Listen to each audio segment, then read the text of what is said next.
I got so much motherfucking design on right now. Break it down, bring it back, make it clap. I got 3 old thoughts, new block, where that day. Bitches on my line, and you know. Assalamualaikum warahmatullahi wabarakatuh. Hai sahabat cemerlang, saya Feni Valencia dengan MPM 502114, kelas 4C dengan tugas mata kuliah telaah kurikulum, dosen pengampu Cohyo Dwi Andita Magister Pendidikan. Pada kelompok 7 kali ini, saya akan menjelaskan tentang menelaah buku siswa, buku guru, silabus, dan RPP kelas rendah. Jika kalian semua penasaran dengan penjelasannya, ikuti terus ya videonya sampai selesai.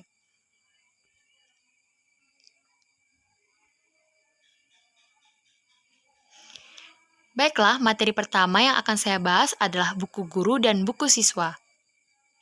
Buku guru. Salah satu perbedaan antara kurikulum 2013 dengan kurikulum sebelumnya adalah adanya buku siswa dan buku guru yang sudah disediakan oleh pemerintah pusat sebagai buku wajib sumber belajar di sekolah. Sesuai dengan pendekatan yang dipergunakan dalam kurikulum 2013, peserta didik dipacu untuk mencari dari sumber belajar lain yang tersedia dan terbentang luas di sekitarnya. Peran guru sangat penting untuk meningkatkan dan menyesuaikan daya serap peserta didik dengan ketersediaan kegiatan pada buku ini. Guru dapat memperkaya dengan kreasi dalam bentuk kegiatan-kegiatan lain yang sesuai dan relevan yang bersumber dari lingkungan dan sosial dan alam. Selanjutnya adalah buku siswa. Buku siswa adalah buku yang diperuntukkan bagi siswa yang dipergunakan sebagai panduan aktivitas pembelajaran untuk memudahkan siswa dalam menguasai kompetensi tertentu. Buku siswa bukan sekedar bahan bacaan, tetapi juga digunakan untuk melaksanakan kegiatan-kegiatan dalam proses pembelajaran atau aktivitas based learning. Isinya dirancang dan dilengkapi dengan contoh-contoh lembar kegiatan, dengan tujuan agar dapat terselenggaranya pembelajaran kontekstual, artinya siswa dapat mempelajari sesuatu yang relevan dengan kehidupan yang dialaminya. Berikut ini dijelaskan peran dan fungsi buku siswa yang dapat dirinci sebagai berikut. Yang pertama, yaitu panduan bagi siswa dalam melaksanakan kegiatan-kegiatan pembelajaran. Yang kedua, penghubung antar guru sekolah dan orang tua. Yang ketiga, lembar kerja. Yang keempat, hasil kerja siswa dapat dimanfaatkan dalam penilaian. Yang kelima, media komunikasi antara guru dan siswa. Dan yang keenam, sebagai kenang-kenangan rekam jejak belajar siswa. Selanjutnya yaitu adalah analisis buku guru dan siswa. Beberapa hal yang perlu diperhatikan dalam melakukan analisis buku adalah sebagai berikut. Yang pertama, kesesuaian isi buku dengan SKL, KL, dan KD. Yang kedua, kecukupan materi. Yang ketiga, kedalaman materi. Yang keempat, kebenaran materi. Yang kelima, kesesuaian pendekatan yang digunakan. Dan yang keenam adalah kesesuaian penilaian. Selanjutnya adalah silabus. Silabus adalah rencana pembelajaran pada suatu kelompok mata pelajaran atau tema tertentu yang mencakup standar kompetensi, kompetensi dasar, materi pokok atau pembelajaran, kegiatan pembelajaran, indikator, penilaian, alokasi waktu, dan sumber atau bahan atau alat belajar. Silabus merupakan penjabaran standar kompetensi dan kompetensi dasar ke dalam materi pokok atau pembelajaran, kegiatan pembelajaran, dan indikator pencapaian kompetensi untuk penilaian.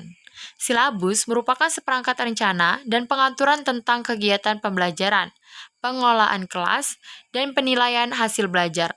Silabus juga merupakan sumber pokok dalam penyusunan rencana pembelajaran untuk satu SK atau KD. Langkah-langkah penyusunan silabus. Sebagaimana telah dikemukakan dalam uraian sebelumnya, silabus adalah rencana pembelajaran pada suatu dan atau kelompok mata pelajaran atau tema tertentu yang mencakup standar kompetensi, kompetensi dasar, materi pokok atau pembelajaran, indikator, penilaian, alokasi waktu dan sumber atau bahan atau alat belajar. Silabus merupakan penjabaran standar kompetensi dan kompetensi dasar ke dalam materi pokok atau pembelajaran, kegiatan pembelajaran, dan indikator pencapaian kompetensi untuk penilaian. Selanjutnya adalah RPP atau Rencana Pelaksanaan Pembelajaran. Rencana Pelaksanaan Pembelajaran atau RPP adalah rencana yang menggambarkan prosedur dan pengorganisasian pembelajaran untuk mencapai satu kompetensi dasar yang ditetapkan dalam standar isi dan dijabarkan dalam silabus. Lingkup rencana pembelajaran paling luas mencakup satu kompetensi dasar yang terdiri atas satu indikator atau beberapa indikator untuk satu kali pertemuan atau lebih. Tujuan rencana pelaksanaan pembelajaran adalah untuk mempermudah, memperlancar, dan meningkatkan hasil proses belajar mengajar dan menyusun rencana pembelajaran secara profesional, sistematis, dan berdaya guna, maka guru akan mampu melihat, mengamati, menganalisis, dan memprediksi program pembelajaran sebagai kerangka kerja yang logis dan terencana. Langkah-langkah penulisan RPP. Yang pertama yaitu menuliskan identitas mata pelajaran.